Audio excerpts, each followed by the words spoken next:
जय श्री कृष्णा दोस्तों, स्वागत है आपका हमारे चैनल में। आज हम आपको नाम जप की महिमा का महत्व बताएंगे। शुरू करते हैं आज का वीडियो। शांताकारं भुजंग शयनम पद्मनाभं सुरेशम विश्वाधारम मगन सदृशम मेघवर्ण शुभांगम। भगवान विष्णु शांत भाव से शेषनाग की सैया पर विश्राम कर रहे हैं। भगवान विष्णु के इस रूप को देखकर मन प्रसन्न हो उठता है कि सर्पों के राजा पर बैठकर कोई इतना शांत कैसे रह सकता है। परंतु वो तो भगवान हैं और उनके लिए सब कुछ संभव है। ईश्वर का नाम साधना की नींद है। अपने जीवन में नाम जप से शारीरिक, मानसिक एवं आध्यात्मिक दृष्टि से क्या क्या लाभ होते हैं, यहाँ पर हम इस प्रस्तुति में एक पौराणिक कथा द्वारा उदाहरण सहित जानेंगे। कृपया वीडियो को पूरा देखें और चैनल को सब्सक्राइब जरूर करें।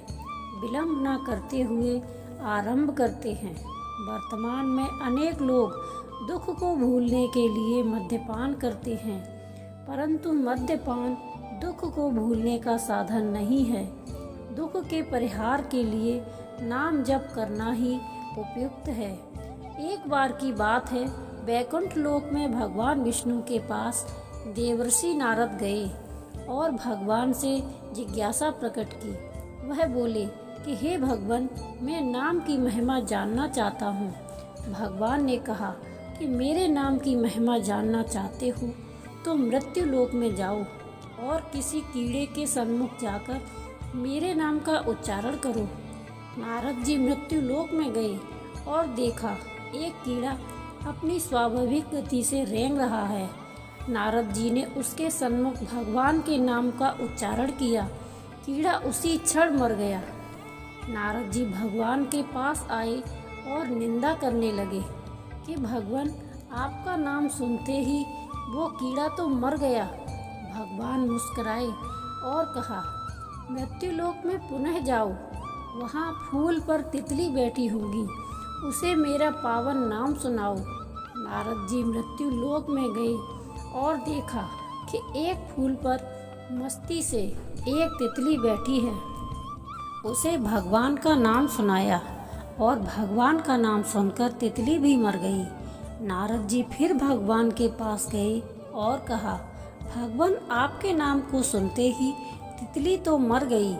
भगवान ने कहा कि कोई बात नहीं, इस बार किसी हिरन के बच्चे को मेरा पवित्र नाम सुनाओ। नारद जी मृत्यु लोक में गए और देखा कि एक नर हिरन और मादा हिरन के पास एक छोटा हिरन का बच्चा खेल रहा है। नारद जी सहमे सहमे कदमों से उस हिरन के बच्चे के पास गए और उसे भगवान का नाम सुनाया।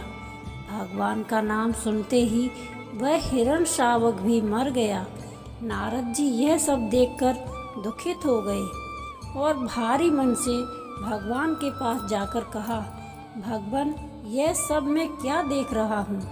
आपका पवित्र नाम तो तारने वाला होना चाहिए, किंतु यहाँ तो जीव जंतु मरते जा रहे हैं। भगवान ने आश्वासन दिया कि उस डरने की कोई बात नहीं। एक बार मृत्यु लोक में फिर से जाओ और किसी गाय के नवजात बछड़े को मेरा नाम सुनाओ। नारद जी ना चाहते हुए भी भगवान के बार बार कहने पर मृत्यु लोक में आए और देखा कि गाय के पास एक नवजात बछड़ा पूंछ उठाकर पूरे उल्लास से दुग्धपान कर रहा है। नारद जी डरे डरे से बछड़े के पास गए और भगवान नाम का उच्चारण किया। गाय के बछड़े की भी वही गति हुई और वह तत्क्षण मर गया।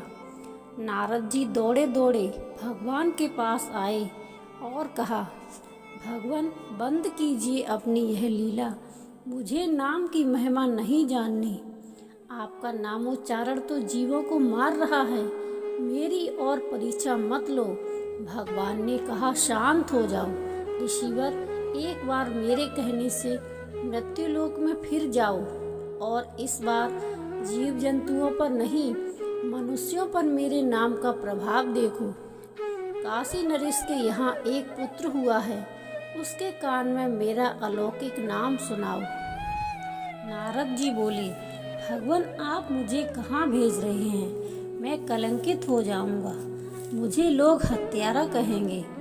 भगवान के आदेश से उनके बार बार विश्वास दिलाने से नारद जी काशी नरेश के यहाँ गए। वहाँ शिशु जन्म के उपलक्ष्य में उत्सव मनाया जा रहा था। राजा को जब पता लगा कि बैकुंठ लोक से देवर्षि आए हैं तो उन्होंने उनका खूब स्वागत सत्कार किया और कहा कि आप नवजात शिशु को आशीर्वाद दीजिए। नारद जी के पैर आगे नहीं बढ़ रहे थे।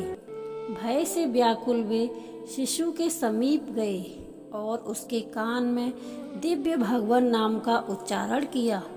नारद जी ने जैसे ही नाम सुनाया, शिशु ने बोलकर नारद जी को प्रणाम किया।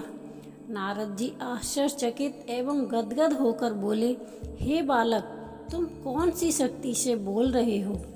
उसने कहा, हे महर्षि, जितना आपने भगवान के नाम की महिमा और दिव्य शक्ति नहीं पहचानी है, मैं ही वह कीड़ा, तितली, हिरण का बच्चा और गाय का बछड़ा हूँ। प्रभु नाम से मैं सहज ही प्राण त्यागता रहा तथा आज मनुष्य जन्म में आया हूँ। नारद जी के सब संशय दूर हो गए। उन्हें नाम की अलौकिक शक्ति का ज्ञान हो गया और वह बार बार भगवान का धन्यवाद करने लगे। तुलसी मेरे राम को बीज भजे या खींच, भौम पड़ा जागे सभी उल्टा सीधा बीज। अर्थात जब भूमि में बीज बोए जाते हैं तो यह नहीं देखा जाता कि बीज उल्टे पड़े हैं या सीधे, पर फिर भी कालांतर में फसल बन जाती है। इसी प्रकार नाम सुमिरन कैसे भी किया जाए, उसके सुमिरन का फल अवश्य ही मिलता है। भगवान का नाम हमेशा जपना चाहिए।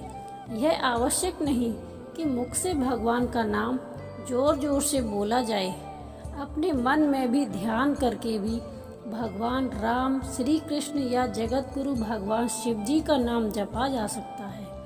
इसी प्रकार किसी भी परिस्थिति में भगवान का स्मरण करने से सारे संकट टल जाते हैं। दोस्तों, आज की वीडियो में बस इतना ही। आज की वीडियो से कुछ ज्ञान प्राप्त हुआ हो तो वीडियो को लाइक करें और अध्यात्म जगत चैनल को सब्सक्राइब अवश्य करें। मिलते हैं एक और ज्ञानवर्धक वीडियो के साथ। तब तक के लिए जय श्री कृष्णा, राधे राधे।